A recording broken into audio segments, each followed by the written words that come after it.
Welcome to another edition of the Morning Cup, sponsored by Kestrel Aircraft. This is Todd Lohenry, Manager of Digital and Social Media at Kestrel Aircraft, and we're starting day 3 of our Oshkosh Air Venture with student and Kestrel intern Olivia Fowler. Olivia has a very interesting story to tell about her involvement with Kestrel Aircraft. Olivia, could you tell us who you are and what you do? Hi, I'm Olivia, and I was an intern for Kestrel when I was in high school. I started in 2010, and essentially I worked in the composites lab, and then around the office I shadowed some of the engineers and worked with the flight department. And it was a great introduction to the aviation world for the rest of my career. I'm hoping to be an aerospace engineer. I'm studying at Embry-Riddle right now, and not sure what I want to do when I grow up, but I'm looking at all my options. Now, the other day I was very impressed because Steve Surfling, our COO and chief engineer, said that he was very impressed with you, and he's not easy to impress. So can you tell the story about how you originally approached Kestrel Aircraft?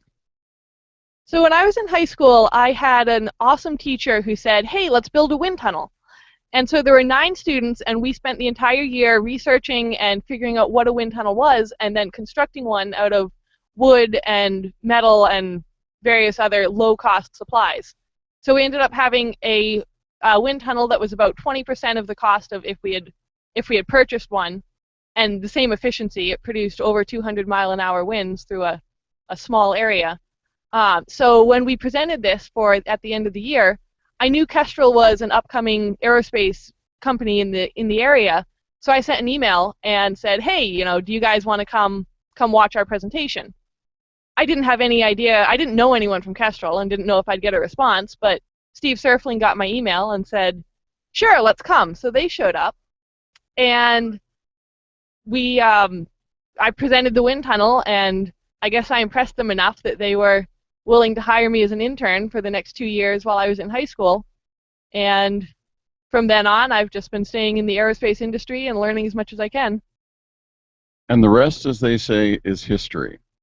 Now, I understand there's someone in the Hangout who has a question for Olivia. Susan, you want to go ahead? I do. You are fortunate enough to have had a teacher and a school, actually, that supported you in this outside-the-box thinking, and you were encouraged to do that.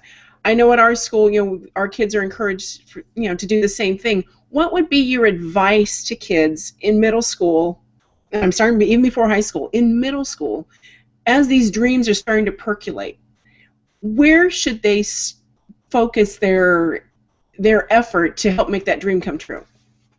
Well, it's great that you asked that, because I've always been I found something that works for me that I'd love to share with people, which is, the typical follow your dreams, get good grades, do what you want to do, but really ask questions and go out and seek the opportunities that you want.